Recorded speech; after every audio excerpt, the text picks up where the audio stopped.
దావూదు నుంచి వచ్చిన చిన్నబాబు గారు కొద్ది నిమిషాలు వాక్యం అందిస్తారు. స్తుతియు మహిమ ఘనత నీకే యుగ యుగముల వరకు.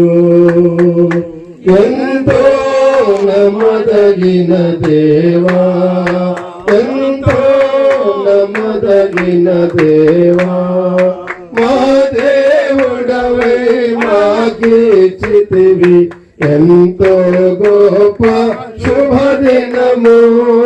మా దేవుడవై మాకిచ్చితివి ఎంతో గొప్ప శుభదినము. మేమందరము ఉత్సాహించి సంతోషించెదము. మేమందరము ఉత్సాహించి సంతోషించెదము.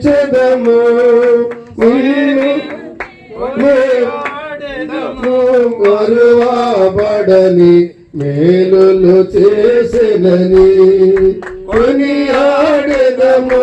మరువబడని మేలులు చేసినని. స్తుతియో మహిమ ఘనత నీకే యుగ యుగముల వరకు. ఎంతో నమ్మదగిన దేవా, ఎంతో నమ్మదగిన దేవా, నూతనముగ దిన దినము నిలచు నీదు వాత్సల్యత మాపై. నూతనముగ దిన దినము నిలచు నీదు వాత్సల్యత మాపై. జాతిగా నిలచే నీ నామమును కీర్తించెదమెప్పుడు. జాతిగా నిలచే నీ నామమును కీర్తించెదమెప్పుడు. ప్రీతితో మా స్తుతులర్పించెదము దాక్షిణ్య ప్రభువా. ప్రీతితో మా స్తుతులర్పించెదము దాక్షిణ్య ప్రభువా. స్తుతియు మహిమ ఘనత నీకే యుగ యుగముల వరకు. ఎంతో నమ్మదగిన దేవా, ఎంతో నమ్మదగిన దేవా, భరించితివి శ్రమలు నిందలు ఓర్చితివన్నీ మా కొరకు. భరించితివి శ్రమలు నిందలు ఓర్చితివన్నీ మా కొరకు. మరణము గెలిచి ఓడించితివి సాతాను బలము. మరణము గెలిచి ఓడించితివి సాతాను బలము. పరము నుండి మాకై వచ్చే ప్రభు యేసు జయము. పరము నుండి మాకై వచ్చే ప్రభు యేసు జయము. స్తుతియు మహిమ ఘనత నీకే యుగ యుగముల వరకు. ఎంతో నమ్మదగిన దేవా, ఎంతో నమ్మదగిన దేవా. మంచిది మంచిది. మనందరం ఈ కుటుంబంతో పాటు స్తుతించడానికి అందరం కలిసి పెద్దగా పాటలు పాడాలి. అట్లా అందరం కలుస్తాం. రెండవదిగా ఆమెను చెప్పాలి. అలాగే ఈ రెండు విషయాల్లో మన గంభీరమైన గొంతును ఉపయోగించవలసిందిగా మనం చేస్తున్నాం. ముందు సోదరులు డేవిడ్ గారు ప్రార్థన చేస్తారు. తర్వాత దావూదు నుంచి వచ్చిన దేవుని సేవకులు క్లుప్తమైన వర్తమానం కొద్ది నిమిషాల్లో మనకు అందిస్తారు. ప్రార్థన చేద్దాం. కృపగల తండ్రి, ప్రేమలైన యేసయ్య వందనాలు స్తోత్రాలు చెల్లిస్తున్నాం. మీ కృపలో మమ్మల్ని జ్ఞాపకం చేసుకొని మీ సన్నిధిని కంఫర్ట్ చేస్తున్నందుకు మీకు వందనాలు. ఈ విషయాన్ని కుటుంబాన్ని ప్రేమించి నా ప్రభా, కుమారుని ప్రేమించి నా ప్రభా నేను వాళ్ళ దాంపత్య జీవితం ద్వారా మీరు ఇచ్చిన బిడ్డకే మీకు వందనాలు స్తోత్రాలు చెల్లిస్తున్నాం. సంవత్సరంలో మీ దయా కిరీటముగా మీరు అనుగ్రహిస్తున్నందుకు మీకు వందనాలు. కుటుంబంలో నా ప్రభానైన ఆనందాన్ని సంతోషాన్ని మీరు ఇచ్చారు. మీకు వందనాలు. చేరి వచ్చిన బంధుమిత్రులకే మీకు వందనాలు స్తోత్రాలు చెల్లిస్తున్నాం. ನನ್ನ కుటుంబానికి మీరు అనుగ్రహించండి. ఈ కోరికని మీకు మహిమార్థంగా మీరు జరిగించుకుంటున్నందుకు మీకు వందనాలు స్తోత్రాలు చెల్లిస్తున్నాం. ఈ పక్షంగా నిలబడిన మీ దాసులను మీ ఆత్మతో నింపండి. అనే సమయోచితమైన సహాయాన్ని మీరు అందించి కుటుంబానికి మేలుకరంగాను వింటున్న వారికి శిలువను గుర్చిన ప్రభానైనా సత్య సువార్త మీ కృపలో మీరు అందించి సహాయం చేయమని మన రక్షకుడైన క్రీస్తు నామమును బట్టి అడిగి వేడుకుంటూ ప్రార్థిస్తున్నాం తండ్రి. ఆమేన్.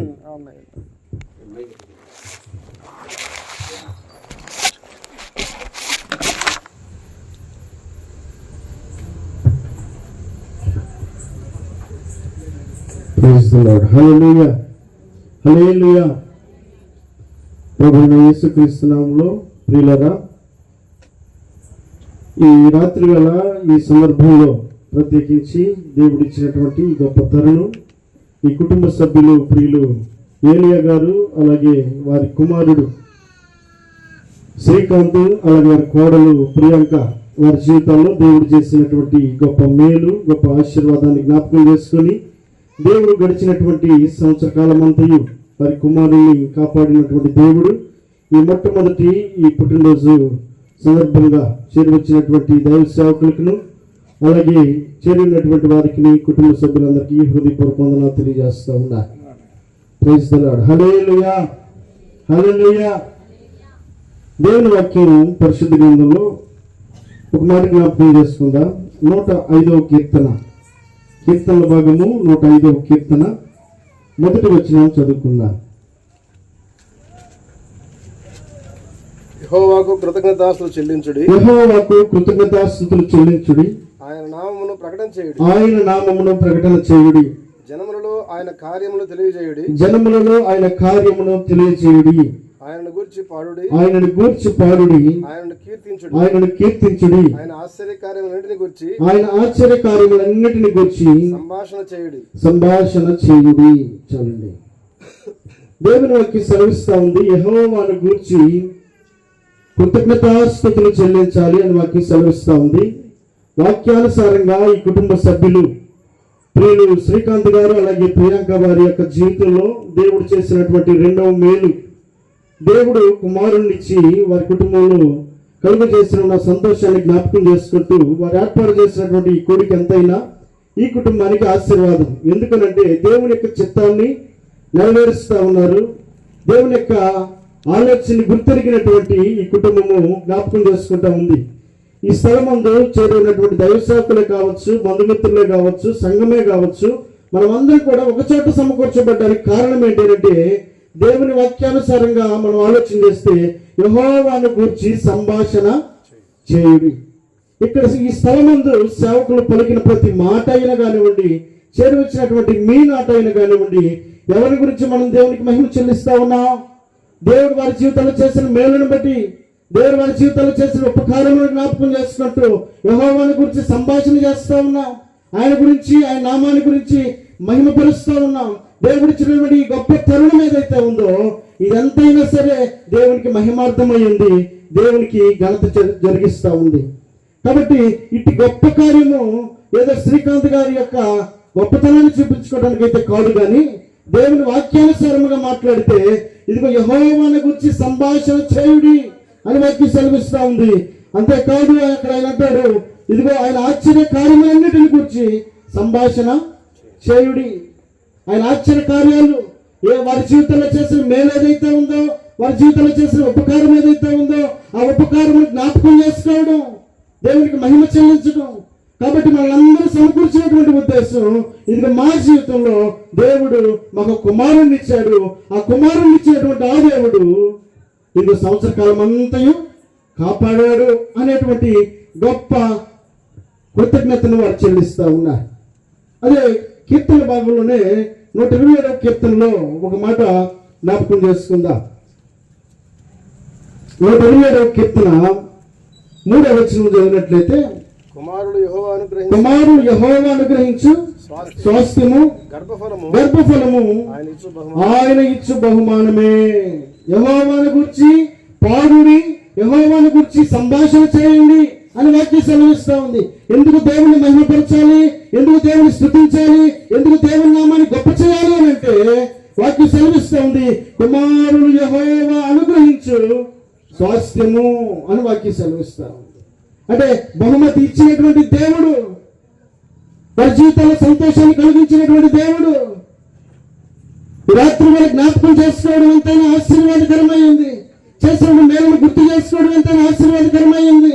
కాబట్టి ఆ జ్ఞాపకం చేసుకుంటా, ఆ జ్ఞాపకం ఏదైతే ఉందో, ఆ థ్యాంక్స్ గివింగ్ ఏదైతే ఉందో, ఇది దేవునికి మహిమకరంగా ఉంటుంది.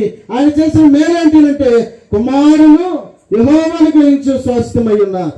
కాబట్టి దేవుడు ఇచ్చినటువంటి బహుమానం కనుక ఈ బహుమానమును తప్పక దేవునికి మహిమకరంగా, దేవునికి ఉపయోగకరంగా వాడాల్సినటువంటి అవసరత ఎంతైనా ఉంది. ఎందుకు అంటే వాక్యం సెలవిస్తూ ఉంది, ఆ మొదటి వచనంలో అంటారు కదా, యెహోవా ఇల్లు కట్టించిన యెడల దాని కట్టువారి ప్రయాసము వ్యర్థమే, యెహోవా పట్టణమును కాపాడిన యెడల దాన్ని కావలి కాయవారు మేలుకొని ఉండుట వ్యర్థమే. ఎవరు కాపాడారు ఈ బాబుని? సంవత్సర కాలం అంతటిలో తల్లి గర్భంలో పిండమై ఉన్నప్పటి నుంచి ఇదిగో నేటి వరకు సంవత్సర కాలం పూర్తి చేసుకుని మళ్ళీ తిరిగి ఫస్ట్ బర్త్డే అందరితో కలిసి సంతోషంగా కుటుంబము ఆనందించడానికి కారకులు ఎవరేనంటే గర్భఫలం ఇచ్చినటువంటి దేవుడు, కుమారుని ఇచ్చినటువంటి దేవుడు, అలాగే సంవత్సరం అంతా కాపాడినటువంటి దేవుడు. కాబట్టి ఆ దేవునికి మహిమ చెల్లించడం ఎంతైనా ఆశీర్వాదకరమైంది. కాబట్టి వాక్యం సెలవిస్తూ ఉంది, యెహోవా పట్టణమును కాపాడిన యెడల దాని కావలి కాయువారు మేలుకొని ఉండుట వ్యర్థమే. సంవత్సరం అంతా కూడా ఆ బాబుని కాపాడింది ఎవరు? ఆ బాబుకి ప్రొటెక్షన్ ఇచ్చింది ఎవరు? ఆ బాబు యొక్క యోగక్షేమాలు ఒకవేళ తల్లిదండ్రులుగా వారికి సహకారం అందించుండొచ్చేమో కానీ ఆ బాడీ సక్రమంగా పనిచేయడానికి నిర్మించినటువంటి నిర్మాణపడినటువంటి దేవుని యొక్క హస్తాలు ఆ బిడ్డకు కాపుదలుగా ఉన్నాయి కనుక ఎంతైనా దేవునికి మహిమ చెల్లించాల్సిన వారమై ఉన్నాం. అయితే దేవునికి కృతజ్ఞత చెల్లిస్తూ ఉన్నటువంటి ఈ కుటుంబము చక్కగా దేవుడు గర్భఫలాన్ని ఇచ్చాడు, ఆ గర్భఫలంలో చక్కటి కుమారుని ఇచ్చాడు, ఆ కుమారుని ఇచ్చినటువంటి దేవుడు సంవత్సరం అంతా కాపాడాడు. సరిపోతుందిలే ఈ కూడికతో పెట్టేసి ఈ కూడికతో దేవుడికి మహిమ చెల్లించేసి ఇక మా ఇష్టం వచ్చినట్లుగా ఉండొచ్చు అని అనుకోవడానికి లేదండి. ఎందుకంటే గర్భఫలం యెహోవా అనుగ్రహించినటువంటి స్వాస్థ్యమైంది. కాబట్టి ఆయన ఇచ్చాడు కాబట్టి ఎవరి కోసం పెంచాలి? దేవుని కోసం పెంచాలి. దేవుని విలువలతో కూడినటువంటి జీవితాన్ని బాల్యము నుండి మనం నేర్పాల్సిన వారమై ఉన్నాం. వాక్యం సెలవిస్తూ ఉంది, బాలుడు నడవవలసిన త్రోవను వానికి. అంటే ఎప్పుడు నేర్పాలి? పెద్దడైపోతారో తెలుసుకుంటాలే అని అనుకుంటే చెట్టై మొక్కై వంగని మానై వంగుతుందా? తర్వాత మనం ఎంత చెప్పినా వినగలుగుతారా? అందుకే వాక్యంలో దేవుని వాక్యం మనకి స్పష్టంగా తెలియపరుస్తున్న మాట ఏంటంటే బాలుడు నడవవలసిన త్రోవను వారికి ఇప్పటి నుంచి నేర్చుకుంటూ ఉంటాడు.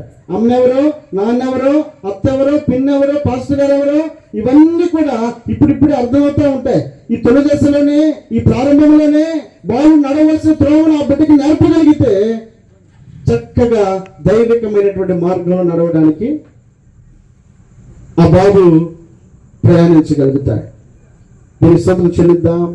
హల్లెలూయా, హల్లెలూయా. మనకు మాదిరి అయి ఉన్నటువంటి దేవుడు యేసుక్రీస్తు ప్రభుల వారు ఇదిగో బాల్యంలో ఉండగా క్రీస్తు యొక్క నడవడిక ఎలాగుందో ఒక 2 మాటలు జ్ఞాపకం చేసుకుందాం. లోక రాసినటువంటి సువార్త 2వ అధ్యాయము 43వ వచనం చదువుదాం.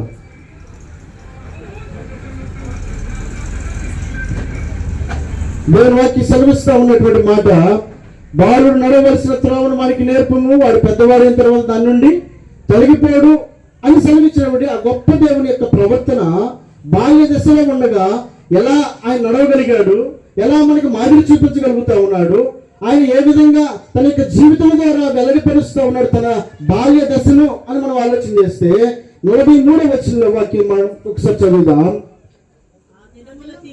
ఆ దినములు తీరిన తరువాత వారు తిరిగి వెళ్ళొచ్చుండగా బాలుడైన యేసు, చాలండి, ఎవరంటే ఈయన బాలుడైన యేసు ఎక్కడున్నాడు? వీధుల్లో కాదు, స్నేహితులతో కాదు, లేకపోతే లోకంలో కాదు. యేసు ప్రభుల వారు ఒక వ్యక్తికి ఇదిగో నేను పరిశుద్ధుడై ఉన్నాను కనుక మీరు కూడా పరిశుద్ధుడై ఉండండి అని ఆయన సెలవిస్తా ఉన్నాడంటే మొదట ఆయన ప్రవర్తన ఏమై ఉందో ఆ ప్రవర్తననే మనకి నేర్పిస్తా ఉన్నాడు. కాబట్టి బాలు నడవలసిన త్రోవను మనకి నేర్పము అన్న దేవుడు ఇదిగో ఆయన ఏ విధంగా ప్రవర్తించాడో ఆ ప్రవర్తనను ఈ రాత్రి వేళ జ్ఞాపకం చేస్తా ఉన్నాడు. కుటుంబ సభ్యులైనటువంటి శ్రీకాంత్ అలాగే ప్రియాంక గమనించి ఇదిగో దేవుని యొక్క మార్గాన్ని అనుసరించి నడిపించడానికి ఆ బిడ్డను కనుక పెంచగలిగితే చక్కగా దేవునికి మహిమకరంగా జీవించగలుగుతాడు. అందుకే వాక్యం సెలవిస్తా ఉంది. మొట్టమొదటి మాట ఏంటి? యేసు యెరూషలేములో నిలిచెను. బాలుడైన యేసు యెరూషలేములో నిలిచెను. యెరూషలేము అనగా దేవుడు నివసించే స్థలం, దేవుని మందిరం. దేవుని సేవకుడు అక్కడే ఉంటాడు, చక్కటి మాటలు వినిపిస్తూ ఉంటాడు. అలాగే ఏది సరైనదో ఏది సరైనటువంటి కానిదో సరైనటువంటి మార్గాన్ని నిర్దేశించేటువంటి స్థలం ఏదైతే ఉందో, మన జీవితాన్ని ప్రక్షాళన చేసే స్థలం ఏదైతే ఉందో ఆ యెరూషలేము అనబడేటువంటి ఆ స్థలానికి, ఇది దేవుడు నివసించే ఆ స్థలానికి, సేవకుడు నివసించే ఆ స్థలానికి, దేవుని వాక్యాన్ని ప్రకటించే ఆ స్థలానికి కనుక మన బిడ్డలను కాక నడిపించగలిగితే చక్కటి మార్గాన్ని నేర్చుకోవడానికి అవకాశం ఉంటుంది. యేసు ఎక్కడ నిలిచాడు? బాలుడైన యేసు యెరూషలేములో నిలిచెను. రెండవది ఒక మాట చదువు 51వ వచనంలో, అంతటా ఆయన వారితో కూడా బయలుదేరి నజరేతులకు వచ్చి ఎక్కడి నుంచి ఇప్పుడు యెరూషలేములో ఉన్న యేసు తన స్వస్థలమైనటువంటి నజరేతులకు వచ్చి ఎవరికి లోబడ్డాడు? తన తల్లిదండ్రులకు లోబడినటువంటి వాడుగా ఉన్నాడట. ఒకటి దైవికమైనటువంటి యెరూషలేములో నిలవడానికి తల్లిదండ్రులు ప్రోత్సహిస్తా ఉన్నారు. రెండవది ఇదిగో ఇంటి దగ్గర ఆ బిడ్డల క్రమమైనటువంటి మార్గంలో తల్లిదండ్రులకు లోబడినటువంటి మనస్తత్వంతో ఆ బాలుని పెంచడానికి తల్లిదండ్రులు ఇష్టపడతా ఉన్నారు. మనం వదిలేసామనుకో ఇష్టం వచ్చినట్లుగా పెరుగుతారు. మొక్కే ఉంది, ఆ చెక్క కనుక కర్రగా కనుక కట్టకపోతే ఏమవుతుంది? అది వంక టింకరగా పెరుగుతుంది. తనకి ఇష్టం వచ్చినట్లుగా అది పెరగడానికి అవకాశం ఉంటుంది. చక్కగా కనుక మనం కనుక అది మొక్క ఉండ కనుక చక్కటి కర్ర కనుక దానికి కడితే ఏమవుతుంది? అది ఏ విధంగా అయితే మనం దానికి నేర్పామో అదే విధంగా అది ఎదగడానికి అవకాశం ఉంటుంది. ఈ బాలుడైనటువంటి యేసట తన స్వస్థలమైన నజరేతులకు వచ్చిన తర్వాత ఇదిగో మందిరానికి వెళ్ళొచ్చాం కాబట్టి తన ఇష్టం వచ్చినట్లుగా ఉందాము అని అనుకోకుండా తల్లిదండ్రులు ఏం చేస్తున్నారు తెలుసా? వారికి లోబడేటట్లుగా పెంచుతా ఉన్నారట. అంటే బిడ్డల్ని తల్లిదండ్రులకు లోబడేటట్లుగా పెంచాల్సినటువంటి బాధ్యత తల్లిదండ్రుల మీద ఉంది. మూడవది ఇంకొక మాటకి 46వ వచనంలో, 3 దినములైన తర్వాత ఆయన దేవాలయంలో బోధకుల మధ్య కూర్చుండి, చాలండి ఏం చేస్తున్నాడంట? మూడోది బోధకుల మధ్యలో కూర్చుండి వారి మాటలు ఆలకిస్తా ఉన్నాడట. మందిరంలో నుంచి బయటికి వెళ్ళి ఆటలు పాటలతో ఆయన కాలం గడపడం లేదు, సహవాసాలతో ఆయన కాలం గడపడం లేదు. తల్లిదండ్రులు ఎక్కడైతే కూర్చున్నారో ఆ స్థలంలోనే ఆ బాలుడైన యేసు కూడా కూర్చుండి ఇది బోధకుల యొక్క మాటలు వింటా ఉన్నాడట. వినటం వలన విశ్వాసం కలుగుతుంది. ఆ విశ్వాసము క్రీస్తుని గుర్చినది అయి ఉంటే మన నిత్య రాజ్యానికి నడిపించేది అయి ఉంటుంది. దీనికి స్తోత్రం చెల్లిద్దాం. హల్లెలూయా. యేసులో ఉన్నటువంటి క్వాలిటీ ఏంటి అంటే ఇది బోధకుల మధ్య కూర్చుండి దేవుని యొక్క మాటలు చక్కగా వింటా ఉన్నాడు. 4వ ఒక మాట జ్ఞాపకం చేసుకుందాం. 40వ వచనం, బాలుడు జ్ఞానముతో నిండుకొనుచు ఎదిగి బలము పొందుచుండెను, దేవుని దయ ఆయన మీద ఉండెను. చాలండి. బాలుడు జ్ఞానముతో నిండుకొనుచు ఎదిగి బలము పొందుచుండెను. వాక్యం సెలవిస్తా ఉంది, యెహోవా యందు భయభక్తులు కలిగి నివసించుట జ్ఞానమునకు మూలం. ఆయన యందు భయభక్తులు కలిగి ఉంటే ఇది యెరూషలేములో నివసించేటువంటి ఆలోచనే కనుక ఉంటే, తల్లిదండ్రులకు లోబడే ఆలోచనే కనుక ఉంటే, బోధకుల మధ్య కూర్చుని వినే ఆలోచనే కనుక ఉంటే తప్పక దేవుడు చక్కటి జ్ఞానాన్ని కూడా ఇస్తాడు. యెహోవా యందు భయభక్తులు కలిగి ఉండట జ్ఞానమునకు మూలమైంది. కాబట్టి ఇదిగో యేసు ఏం చేస్తున్నాడు? జ్ఞానముతో నిండుకొనొచ్చు, ఎదిగి బలము పొందొచ్చు. ఇదిగో దేవుని దయ వారి మీద, ఆయన మీద ఉందట. పంపించినటువంటి తండ్రి అయినటువంటి దీవెన, ఆశీర్వాదము ఇదిగో యేసు మీద నిలిచి ఉండడానికి గల కారణం ఏంటి అంటే, ఈ దేవుడు తనకు అనుగ్రహించినటువంటి మార్గాల్లో అతడు చక్కగా ప్రవర్తిస్తా ఉన్నాడు. ఐదవది ఒక్క మాట జ్ఞాపకం చేసుకుని ముగించుకుందాం. 52వ వచనంలో,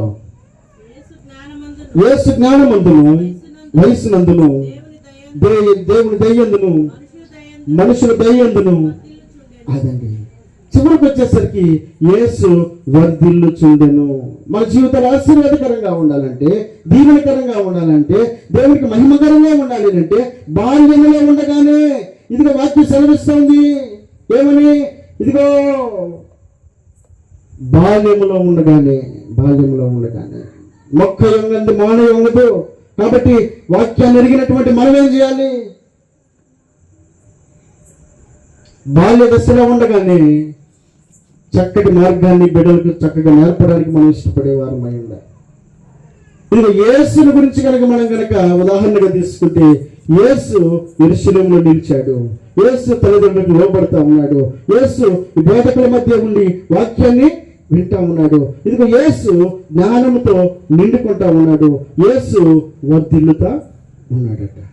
ఈ 5 ఆశీర్వాదాలు తన జీవితంలో కలగడానికి గల కారణం ఏంటి అంటే, ఇది దేవుని యందు చక్కగా పెంచడానికి ఆ తల్లిదండ్రులు ప్రయత్నం చేశారు.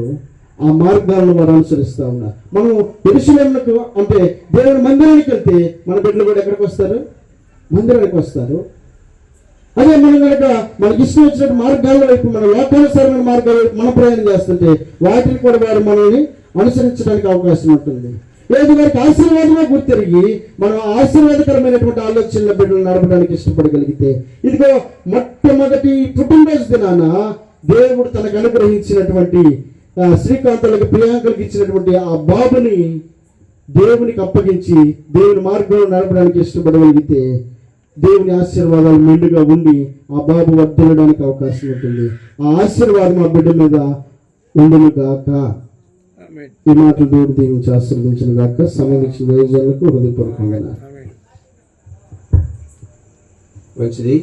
కుటుంబపక్షంగా, సంఘపక్షంగా తెలియజేస్తూ దేవుడు స్థుతిస్తున్నాం. ఒక చిన్న వచ్చిన బలం పాడుతున్నాం. యేసయ్యా నీవు చేసిన మేలులకై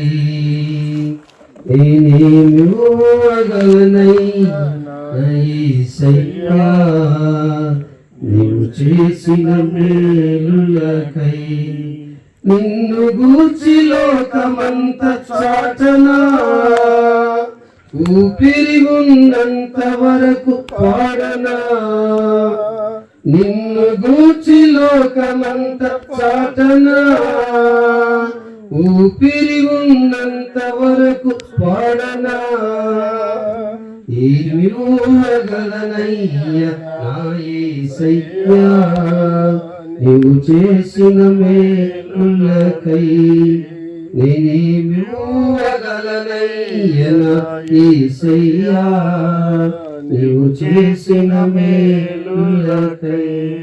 మంచిది. మన మధ్యలో ఉన్న ఇన్కమ్ ట్యాక్స్ ఆఫీసర్ గారు సురేంద్రరాజు గారు వేదిక మీదకి రావాల్సిందిగా మనం చేసుకున్నాం. మన ప్రియులు సోదరులు దేవుని సేవకులు శోభ గారు ముఖ్యమైన సందేశం.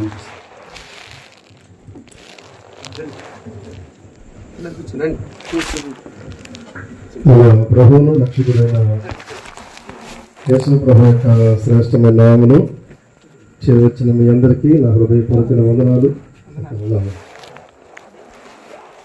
అవకాశం ఇచ్చిన అధ్యక్ష గారు కూడా ప్రభు పక్షాన వందనాలు తెలియజేస్తున్నాను. ప్రభునందు ప్రియమైన దేవుని పెట్టారు. ముందుగా శ్రీకాంత్ను, ప్రియాంకను ప్రేమించిన బాబుకు దేవుడు సంవత్సరాలు కాపాడి మరి సంవత్సరంలోకి ప్రవేశింపజేస్తున్న ఈ సందర్భాన్ని బట్టి నేను కూడా బిడ్డకి నూతన సంవత్సర దీవెనలు కలగాలని కోరుకుంటూ మనసారా లేఖనాల్లో ఒక మాట జ్ఞాపకం చేస్తాను. 107వ కీర్తన 38వ వచనం నేను చదువుతున్నాను, గమనించండి. 107వ కీర్తన 38వ వచనం. మరియు ఆయన వారిని ఆశీర్వదింపగా వారు అధికముగా సంతానాభివృద్ధి పొందిరి. ప్రభునందు ప్రియమైన దేవుని బిడ్డారా, ఈ మాట మనం గమనిస్తున్నప్పుడు ఇశ్రాయేలు యొక్క జీవిత చరిత్రలో వారు అరణ్య ప్రయాణం ఉన్నప్పుడు, వారు కష్టకాలంలో దేవునికి మొరపెట్టినప్పుడు దేవుడు వారిని అనేక రీతిగా గొప్ప చేస్తూ ముందుకు నడిపించిన సందర్భాన్ని ఈ 107వ కీర్తన చదువుతుంటే మనకు అర్థమవుతూ ఉంటుంది. చివరి ఈ ఒక్క వచ్చిన భాగంలో దేవుడు ఆశీర్వదించేవాడు, సంతానాన్ని అభివృద్ధి పరిచేవాడు, గొప్ప చేసేవాడు మాత్రమే కాదు వృద్ధి చేసేవాడని మనం చూస్తా ఉన్నాం. బుద్ధిమంతుడు ఈ విషయాల గురించి ఆలోచిస్తాడు. బుద్ధిమంతుడైతే ఈ విషయాల గురించి ఆలోచిస్తాడని 107వ కీర్తన 43 వచ్చి మనం గమనించగలము. పౌలు భక్తుడు మాట్లాడుతూ అంటాడు, జ్ఞానవంతుడు మించిన క్రీస్తు ప్రేమను తెలుసుకోవాలని నేను ఎంతో మీ కొరకు ప్రయాసపడుతూ ప్రార్థన చేస్తున్నాడు. ఈ లోకంలో ఉన్న జ్ఞానాల కంటే కూడా క్రీస్తు ప్రేమ అనేది చాలా గొప్పది. దాని పొడవు, దాని ఎత్తు, దాని యొక్క వెడల్పు మనం కొలవలేం. అందుకే యోహాను సువార్త 3:16 వచనంలో దేవుడు లోకమును ఎంతో ప్రేమించాడన్నాడు. ఆ ప్రేమించే దేవుడు మనల్ని దీవించేవాడు, ఆశీర్వదించేవాడు, గొప్ప చేసేవాడు ఇక్కడ మనకి జ్ఞాపకం చేస్తుంటే మనం చూస్తూ ఉన్నాం. ఆయన కృప, ఆయన ప్రేమ, ఆయన్ను మన పట్ల చేసే ప్రతి మేలును మనం తలపోస్తున్నప్పుడు యథార్థవంతులు స్తుతి చేయడానికి అది శోభస్కరం అని చెప్పాడు. యాకోబు రాసిన పత్రికలో 4వ అధ్యాయం 3వ వచనంలో 4వ అధ్యాయం 8వ వచనం అంటాను, అక్కడ రాస్తాడు, దేవుని ఎదుకు రండి అనే మాట మనం చూస్తా ఉన్నాం. దేవుని ఎదుకు రండి. యేసు ప్రభువు దగ్గరికి చిన్నపిల్లలు తీసుకెళ్లారు. యేసు ప్రభువు దగ్గరికి మా పిల్లల్ని మీరు ఆశీర్వదించమని తీసుకెళ్ళినప్పుడు, దేవుని దగ్గరికి తీసుకెళ్ళినప్పుడు దేవుడు వాళ్ళని ఆశీర్వదించాడు, వారిని ఎత్తుకున్నాడు, కౌగిలించుకున్నాడు, ముద్దాగాడు, వారిని ఆశీర్వదించాడు అన్నమాట అక్కడ మనం చూస్తా ఉన్నాం. దేవుని దగ్గరికి తీసుకొస్తే ఏమొస్తుంది అనే ప్రశ్న లోకం మనల్ని ప్రశ్నించవచ్చు. నన్ను మనమైతే దేవుని దగ్గరికి తీసుకొస్తే మనం నిత్య జీవిస్తాడు, పరలోక రాజ్యాన్ని ఇస్తారని మనం నమ్మాం కాబట్టి మనం చెప్తాం విషయాన్ని. యేసు ప్రభు వారి శిష్యులు అడిగారు, ప్రభా నిన్ను వెంబడిస్తే మాకు ఏం దొరుకుతుంది అంటే, ప్రభు యేసుక్రీస్తు వారు ఇచ్చిన సమాధానం, ఇహమందును పరమందును 100 రెట్లు ప్రతిఫలం మీరు పొందుతారని చెప్పి దేవుడు వారిని మంచి మాటలతో వారిని బలపరిచిన సందర్భాన్ని మనం చూస్తా ఉన్నాం. ఆ మాటలో బలపరచబడి ఈ భూలోకంలో దేవుని కొరకై హత్సాక్షి, దేవుని స్వార్థ వ్యాప్తి కొరకై ప్రయాసపడిన సందర్భాలు కూడా మనం గమనించగలము. అలాగే ఒక సహోదరి జాన్ వెస్లీ తల్లి గారు సూసన వెస్లీ, ఆమెకు గర్భాన 18 మంది పిల్లలు పుట్టారు. 18 మంది పిల్లలు పుడితే ప్రతి నిత్యం, ప్రతి రాత్రి, ప్రతి బిడ్డ దగ్గరికి వెళ్ళి కూడా ఆమె ప్రార్థన చేసేదంట. దేవా ఈ బిడ్డలో నీ కృపలో, నీ దయలో ఎదగడానికి కావాల్సిన సహాయం తెచ్చామని ఆమె చేస్తున్న ప్రార్థన ఆ 18 మంది పిల్లల దగ్గరికి వెళ్ళి చేస్తే తెల్లవారిపోయేది. అందుకే ప్రపంచానికి మంచి సువార్థికలను ఆ తల్లి మనకి ఇవ్వగలిగినట్టుగా మనం చూస్తా ఉన్నాం. కాబట్టి శ్రీకాంత్ అలాగే తన భార్య ప్రియాని కూడా దేవుడు వారు ప్రేమించిన గర్భఫలాన్ని బట్టి వారు సంతోషిస్తూ స్తుతిస్తూ ప్రభువు దగ్గరికి వారిని తీసుకొచ్చినప్పుడు దేవుడు వారిని ఆశీర్వదిస్తారు. అదే ఇంకా నేను లేఖన భాగాన్ని కూడా సమయం లేదు కాబట్టి నేను జ్ఞాపకం చేస్తున్నాను. దేవుని దగ్గరికి తీసుకొస్తే మనకు వచ్చే మీరు ఏంటంటే, మొట్టమొదటిగా ఆయన ఆహారం ఇస్తాడు. సింహపురంలో ఆకలి కొంటే ఆకలి కొంటాయి కానీ తన ఎందుకు భయభక్తులు గల వారికి ఆయన ఎప్పుడు కూడా ఆకలి కొనలేవని చెప్పాడు. అలాగే యాకోబు రాసిన పత్రికలోనే మరొక మాట, మీలో ఎవరికైనా జ్ఞానము కొనుగా ఉంటే నన్ను అడగండి, నేను నిపిస్తాను అన్నాడు. బిడ్డలకి జ్ఞానం కావాలని ప్రభువు దగ్గర కానీ మనం ప్రార్థన చేయించినప్పుడు, వారు కూడా ప్రార్థన చేస్తున్నప్పుడు దేవుడు వారికి జ్ఞానం అనుగ్రహిస్తాడు. భూ సంబంధమైన జ్ఞానంతో పాటు పర సంబంధమైన జ్ఞానం కూడా దేవుడు మనకి అనుగ్రహిస్తారని మనం చూస్తా ఉన్నాం. మాత్రమే కాదు, ఆయన దగ్గర క్షమాపణ దొరుకుతుంది. పరలోక ప్రార్థనలో ప్రభువు నేర్పించిన ప్రార్థన ఏంటి? మా రుణస్థులను క్షమించిన ప్రకారము మా రుణస్థులను క్షమించమన్నాడు. కాబట్టి ఆ క్షమాపణ అనేది మన హృదయాల్లో మనం మాత్రమే ఉంచుకోకుండా మనకు పుట్టిన బిడ్డల్లో కూడా అది కానీ మనం తీసుకెళ్ళినప్పుడు వారు కూడా క్షమించడానికి, ఇతరులను ప్రేమించడానికి, క్రీస్తు ప్రేమను వారు చూపించడానికి ఎంతైనా సహాయపడుతుంది. అందుకే మోషే తల్లిదండ్రులు చేసిన ఒక పెట్టె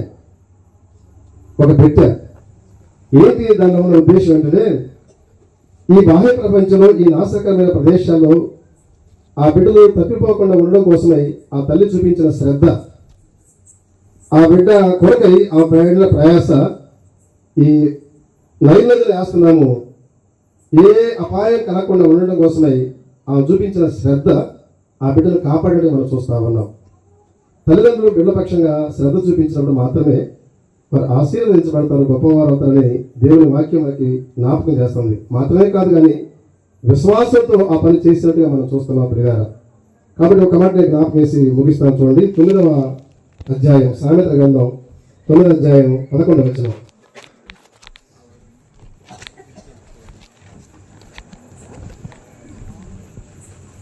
నా వలన నీకు దీర్ఘాయువు కలుగును, నీవు జీవించే సంవత్సరములు అధికం. మనం వృద్ధి చేసేవాడు, ఆశీర్వించాడు, గొప్ప చేసేవాడు, సంవత్సరం దయాకరణం ఇచ్చేవాడు కూడా దేవుడే. కాబట్టి దేవుని వలనే మనం ఈ భూలోకంలో అన్ని సంపాదించుకోవచ్చాము, కానీ బిడ్డలు మనం సంపాదించుకోలేం కదా. అందుకే ఇందాక సహోదరుడు దేవుని చక్కని వివరణ మనకి ఇచ్చాడు. ఏమని? కుమారుడు యెహోవా అనుగ్రహించు స్వాస్థ్యము, గర్భఫలం ఆయన ఇచ్చు బహుమానం అని చెప్పి మనం చూస్తా ఉన్నాం. కాబట్టి ఈ నూతనమైన ఈ సంవత్సరంలో ఈ నూతనమైన కృపలతో, నూతన దీవెనలతో, ఆశీర్వాదంతో ఆ ప్రభువు ఆ బిడ్డ వర్ధిల్లాలని 2వ అధ్యాయం లోకాసువార్త 52లో దేవుడు అనగా మన ప్రభువైన యేసుక్రీస్తు వారు మనుషుల దయందును దేవుని దయందును వర్ధిల్లాడు. అందుకే గాయకు పత్రిక రాస్తూ యోహాను అంటాడు, ప్రియుడా నీ ఆత్మ వర్ధిల్లుచున్న ప్రకారము నీవన్నీ విషయంలో వర్ధిల్లుతూ సౌఖ్యం ఉండాలని నేను కోరుచున్నాను. భూ సంబంధంగా మనం ఆశ్రయించబడాలి, మంచిది, ఎంతైనా ఆశీర్వాదం దేవుడు ఇచ్చేది. అలాగే ఆత్మ సంబంధం కూడా మనం వదిలితే అది నిత్య జీవాన్ని మనకి మన బిడ్డకు అనుగ్రహిస్తుంది. వాళ్ళు నడవలసిన త్రోవలో అన్నట్టే ఈరోజు చాలా మంది త్రోవ తప్పిపోతున్నారు. లోకస్వార్త 15వ అధ్యాయంలో ఒక గొర్రె త్రోవ తప్పిపోయింది, నాశనానికి వెళ్ళినట్టు మనం చూస్తూ ఉన్నాం. అక్కడ అరుస్తూ ఉంది, బాధపడతా ఉంది గొర్రెల కాపరి ఎత్తుకుంటూ మరలా తీసుకొచ్చిన సందర్భాన్ని మనం చూస్తూ ఉన్నాం. దారి తప్పడం అంటే దేవుని మార్గాన్ని విడిచిపోవడం. ఒక నిద్ర సరిగ్గా కనబడే మార్గం ఈ లోకంలో మనకు చూపిస్తూ ఉంటాయి, కానీ చివరికి అది నిత్య నాశనానికి తీసుకున్నది చెప్తున్నాడు. కాబట్టి ప్రేమ దేవుని బిడ్డలు మనకి ఇచ్చిన బిడ్డలను ఈ భూ సంబంధంగా మనం పెంచుతూ మాత్రమే కాకుండా వారికి దేవుని యొక్క ఆలోచనతో దేవుని యొక్క రాజ్యానికి వారు శ్వాసగలిగినట్టుగా దేవుని కృపను పెంచాలని కోరుకుంటూ మనస్ఫూర్తిగా ఈ కొద్ది మాటలు ముగిస్తున్న దేవుడి వాక్యం మన కొరకై దీవించుగాక. దయాళుడైన మా తండ్రి, నీ అపారమైన ప్రేమను బట్టి మీరు మాకు అనుగ్రహించిన రక్షణకమైన స్తోత్రాలు. శ్రీకాంత్ను తన భార్యను ప్రేమించి వారికి ఇచ్చిన బాబును బట్టి దేవానికి వందనాలు. మరొక నూతనమైన సంవత్సరంలో అప్పటికి మీరు ప్రవేశింపజేసిన కృపై మేము స్తుతిస్తున్న ప్రభావానికి వందనాలు. నా ప్రాణంలో యెహోవాను స్తుతించమని చేసిన ఉపకారాలు దేని మరొకమని సమాజం మధ్య అనేక మంది ప్రజలు సమకూర్చి ఈ విధంగా నీ నామాన్ని హెచ్చిస్తుండగా ఇంకా ముందుల కాలంలో మంచి ఆరోగ్యంతో ఆ బిడ్డ ఈ భూమి మీద వర్ధిల్లడానికి కావాల్సిన కృపను అనుగ్రహించమని తల్లిదండ్రులు దీవించమని యేసు ప్రభు యొక్క శ్రేష్టమైన నామములో ప్రార్థన చేసి వేడుకుంటున్నాం పరమ తండ్రి, ఆమేన్.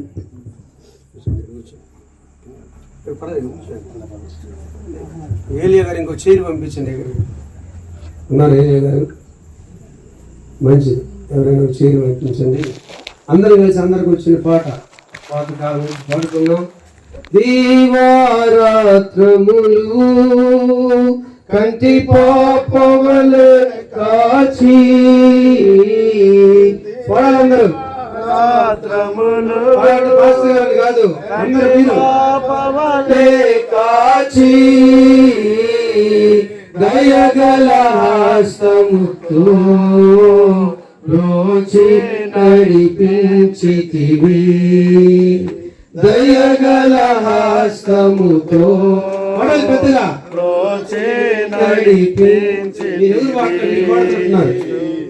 స్తోత్రం చెల్లింతుము, స్తుతి స్తోత్రం చెల్లింతుము.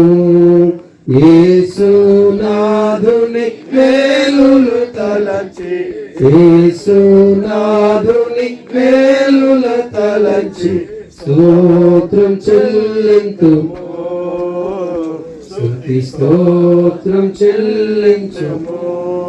మంచిది. మన మధ్యలో కమిషనర్ గారు ఉన్నారు, పనిచేసి కమిషనర్ గారు వచ్చి శుభములు కుటుంబానికి తెలియజేస్తారు.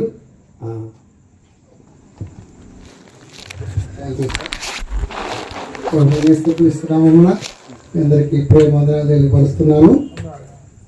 సమయంలో అందులో నేను అలాగే కోట్లరావు గారిని జ్ఞాపకం చేసుకుంటున్నా.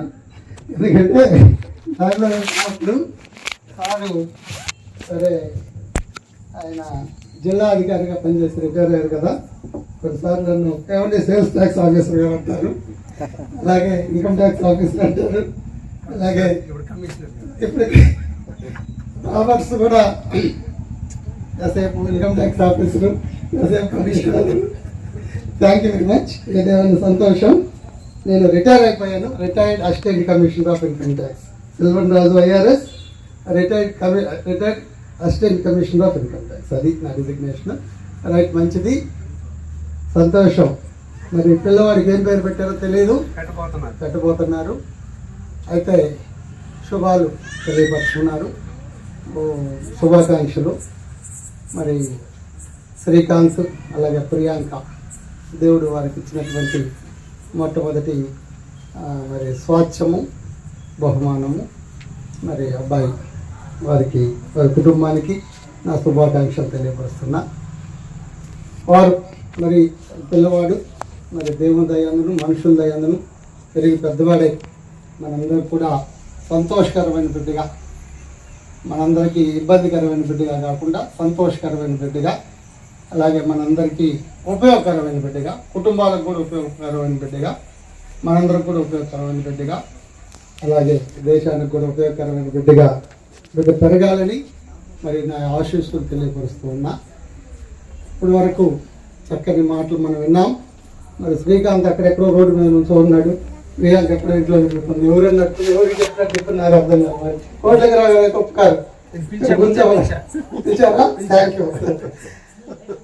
నేను కూడా మరి చిన్నప్పటి నుంచి నేను కూడా చర్చికి వెళ్ళేవాడిని.